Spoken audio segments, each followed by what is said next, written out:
2023 was a wild year filled with extreme weather here in Nova Scotia. And it all started with very mild temperatures in the month of January. In fact, at 5 to 6 degrees above normal, it was the warmest January on record across most of the province.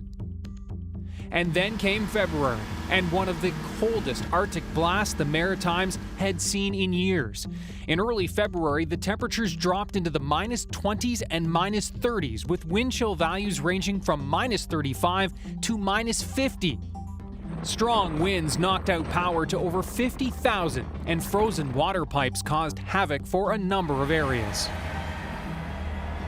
A very dry spring, a lack of snowpack in winter, coupled with a late May heat wave and windy conditions, helped to produce several wildfires which sent the province into a state of emergency.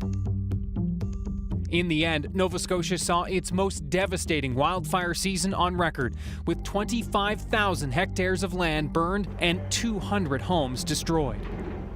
What followed in June was the start of one of the cloudiest and wettest summers on record in Nova Scotia.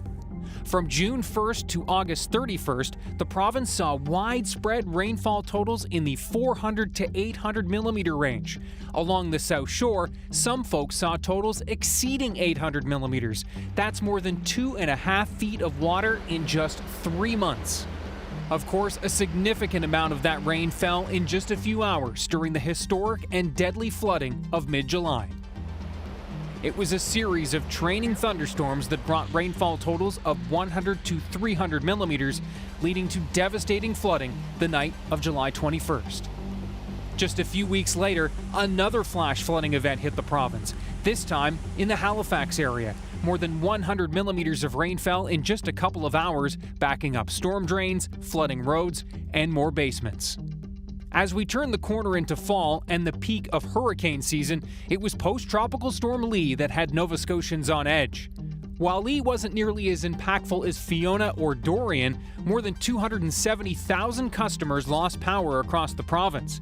Storm surge devastated the Green Bay area in Lunenburg County along the South Shore, especially the Rissers Beach Provincial Park.